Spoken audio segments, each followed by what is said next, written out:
Okay, this is discussion 8.2 on weak acids and bases and salt hydrolysis. It's going to be super fun. Alright, so before we can talk about weak acids and bases and calculations associated with those, we have to distinguish between strong and weak acids and bases. So some people might think that a strong acid is more dangerous or more corrosive, but really all it refers to is the degree of dissociation. So a strong acid or base dissociates completely in water. So for example, hydrochloric acid breaks up completely into ions, hydrogen and chloride ions. We are not going to use a double-sided arrow when we write a process for this dissociation, and the reason is that it's not reversible. The hydrogen and chloride ions aren't going to recombine to form HCl that will stay together. Okay? So we're going to use an arrow pointing in only one direction. Now, weak acid, on the other hand, does not dissociate completely. So when we write the equation for the dissociation of a weak acid, we're going to use a double-sided arrow to show that this is a system at equilibrium and the reaction can go in both directions. Okay? And we are going to use HA fairly regularly as the general formula for a weak acid. Some common strong acids and bases you should know. You really need to memorize these. You should just know them off the top of your head. Strong acids would be hydrochloric, nitric, and sulfuric acids. And for strong bases, you should know the group 1 hydroxides, including sodium hydroxide and potassium hydroxide. And those are going to be the examples that are used the vast majority of the time. A terminology thing to note is that when a base is dissolved in water, it's called an alkali. So you may see that at some point. Just be aware. Some weak acids or bases you may have heard of before. You don't need to memorize these, but just, for your information. Citric acid is found in citrus fruits. Ascorbic acid is vitamin C. And acetic acid, which is correctly named ethanoic acid, but we still use its common name, is the primary component of vinegar. Weak base is ammonia, which is found in cleaning products.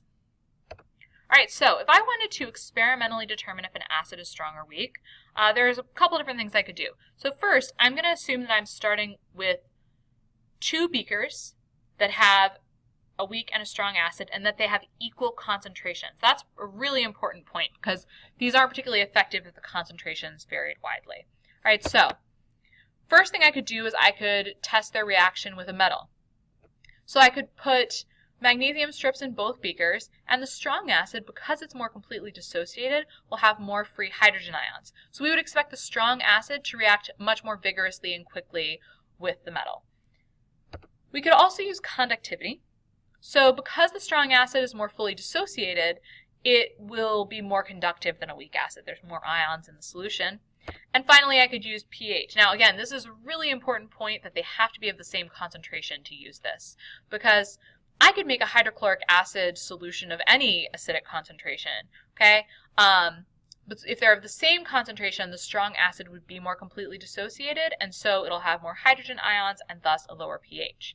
Now, some of these can also be used to distinguish acid from base, right? I could use the reaction with a metal because we would expect that a base would not react at all. And I could use pH because a base should have a pH above 7 and an acid should have a pH below 7. However, conductivity would not effectively distinguish between an acid and a base because a strong acid and a strong base are both completely dissociated. Just a little side note there. Alright, so when we talk about weak acids, we have to talk about Ka. You probably remember from learning about equilibrium that K is an equilibrium constant. So Ka is the equilibrium constant for acid dissociation. So if that's our general equation for the dissociation of a weak acid, that's how we would write our Ka expression. The concentration of hydrogen ions times the concentration of the conjugate base divided by the concentration of the undissociated weak acid. We can also write Kb, which is the equilibrium constant for base dissociation. And if the general formula for base in water is written like this, where the water is acting as a Bronsted-Lowry acid donating a proton to the base, we would write the Kb expression as the concentration of the conjugate acid times the concentration of hydroxide ions divided by the concentration of the undissociated base.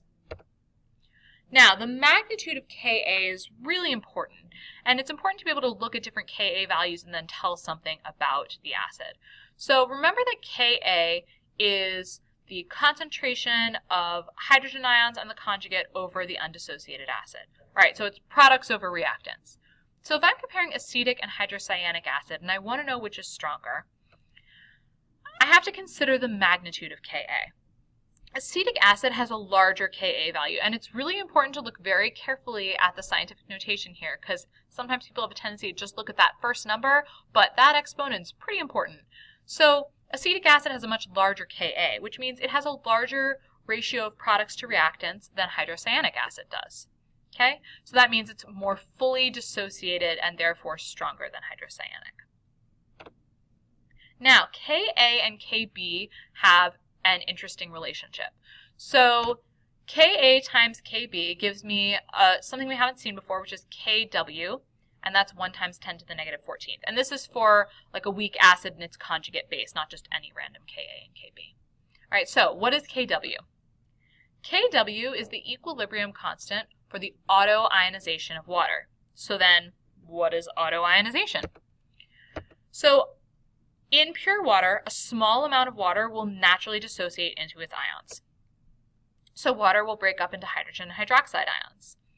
So we can write an equilibrium constant for this process by multiplying the concentration of hydrogen ions times the concentration of hydroxide. And we're not including pure water in this expression, which is why it's as simple as this. Okay, so in pure water, we know that the concentration of hydrogen ions has to equal the concentration of hydroxide, right? Because every time I dissociate a water molecule, I would get one of each. Now we know experimentally that the concentration of both of those at standard conditions is 1 times 10 to the negative 7th. So if we substitute those numbers back into our K expression, we would get 1 times 10 to the negative 14th. So let's actually look at the significance of this. So this is sort of where we get those pH scale numbers. Well, first of all, if the concentration of hydrogen ions is 1 times 10 to the negative 7th, the pH is 7, as is the pOH. All right, and so that's why the pH of pure water is 7. If there was no ionization, we actually couldn't really measure a pH, could we? Because pH is defined as the negative log of the hydrogen ion concentration. All right, so let's take this and do some super cool stuff with log properties and show where we get the pH scale. All right, so guys, this is my favorite application of log properties. I know you're thinking, how do you pick just one? But this is a really good application, so get excited. All right, so if the concentration of these two multiplied together is 1 times 10 to the negative 14th, then we can take the negative log of both sides of that equation because math says we can.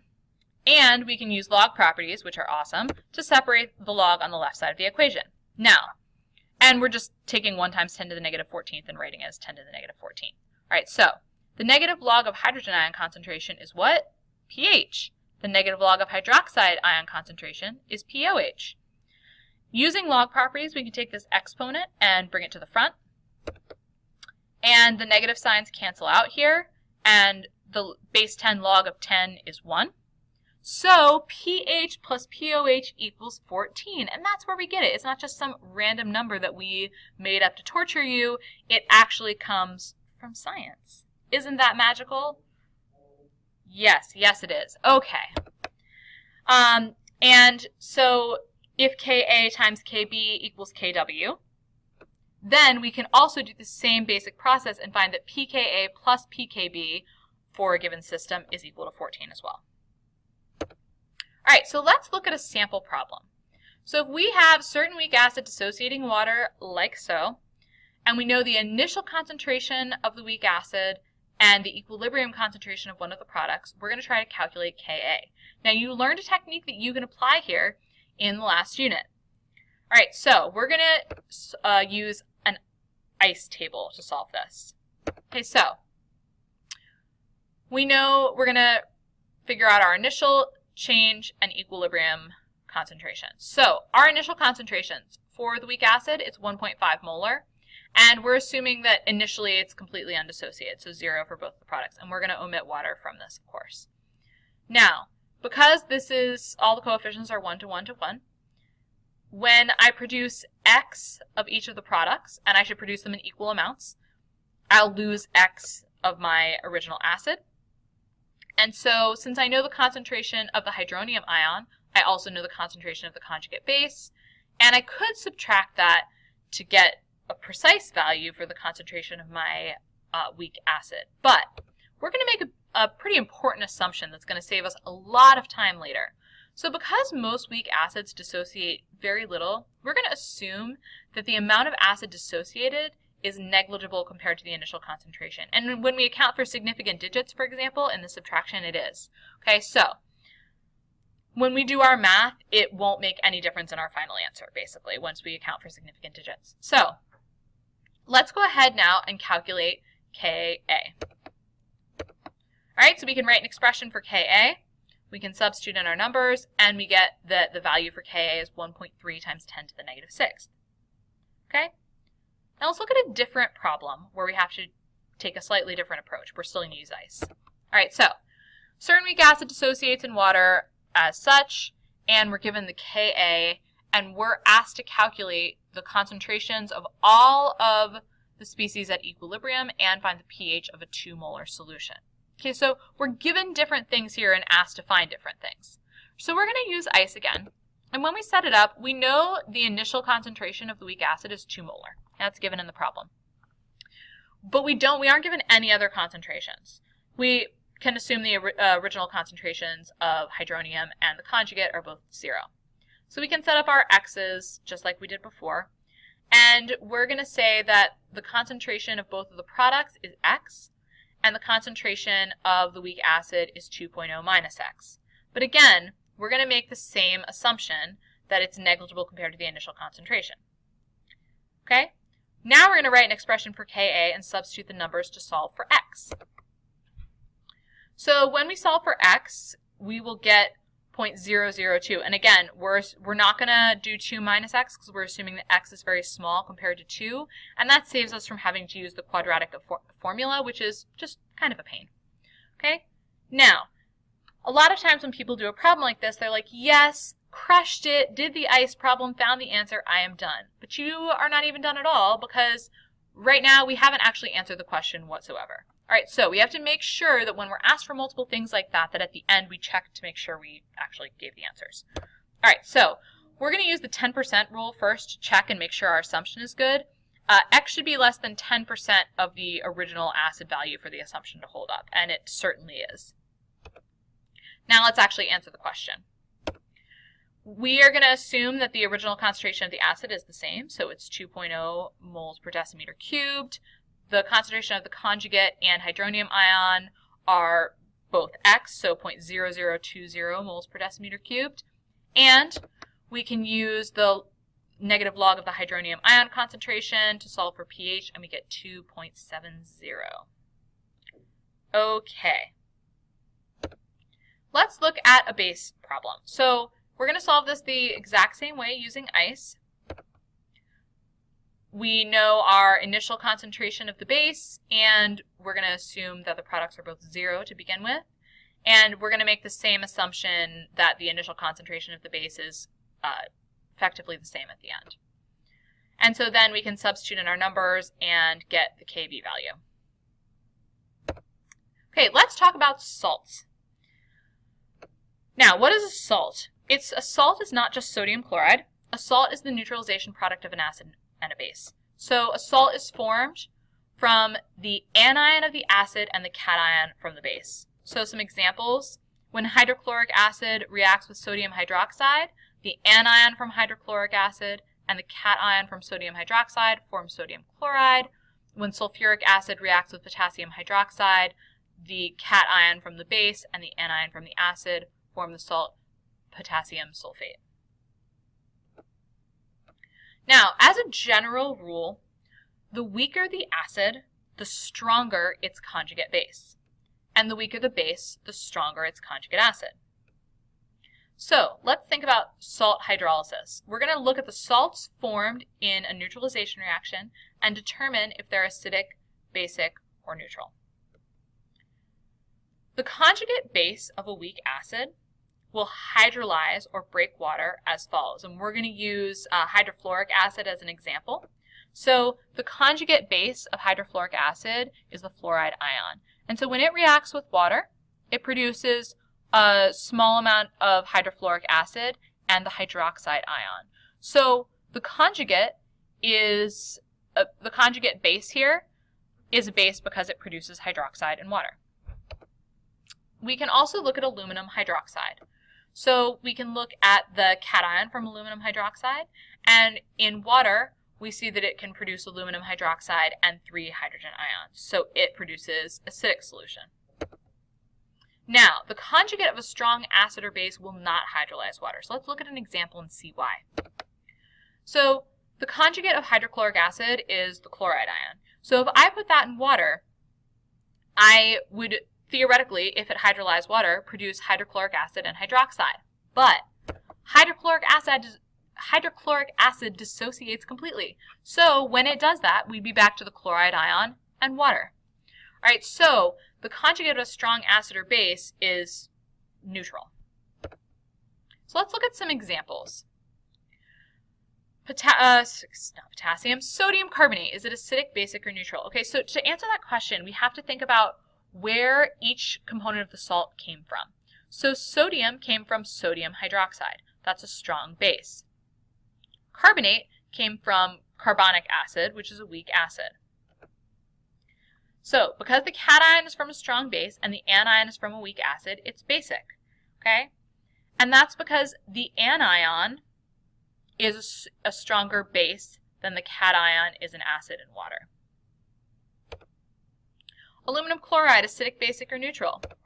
This is acidic because the cation is from a weak base and the anion is from a strong acid. So let's look at some general rules to follow. If salt is the result of a strong acid and a strong base, the pH is near neutral because neither the anion or the cation can hydrolyze water. If it's the product of a weak acid and a strong base, the pH will be greater than 7, and that's because the conjugate from the weak acid, the conjugate base, will be stronger than the conjugate acid. If it's from a strong acid and a weak base, the pH will be lower than 7, so it'll be acidic. And if it's from a weak acid and a weak base, the pH will really depend on whether the acid or the base was stronger. All right, so do a little practice. Try to identify these salts as acidic, basic, or neutral. So pause and see if you can figure it out. It'll help to pull it apart into cation and anion, and then add hydroxide to the cation and hydrogen to the anion, and then look at them as acid and base. Okay, so sodium chloride is neutral because sodium hydroxide is a strong base and hydrochloric acid is a strong acid. Potassium ethanoate is basic because potassium hydroxide is a strong acid. Now, you might not know this off the top of your head, okay? You might be like, CH3COOH, but I know that that is not one of my strong acids, so I can assume that it's a weak acid. So hopefully that makes sense. So it's from a strong base and a weak acid, okay? If it's not one of the strong acids or bases you've memorized, you can generally assume that it's weak, okay? Aluminum chloride is acidic. We already did that example, but aluminum hydroxide is a weak base and hydrochloric acid is a strong acid. And sodium fluoride is basic because it comes from a strong base and a weak acid. Now, here's an IB question I wanted to talk about a little bit. This is from last year's SL paper. So it asked them to outline what was observed when magnesium powder was added to a solution of ammonium chloride. It's kind of an interesting question because you have to know a couple of things. First of all, you have to know what happens when we add a metal to an acidic or basic solution. We know that in an acid it produces hydrogen gas. So you'd observe some kind of bubbles. You'd also have to know that ammonium chloride is an acidic solution, so it will react with some metals to produce hydrogen gas. So it's kind of a tricky question that requires you to really know a bunch of different things about acid-base chemistry to fully answer it. Okay, so for the acid and bases, their conjugates, and figuring out salt hydrolysis, it really helps to practice writing equations to show how the conjugates hydrolyze water. So I highly suggest that you do that. Practice with this a lot, and it's the kind of thing that as you practice with it, it gets easier and easier. Okay, good luck.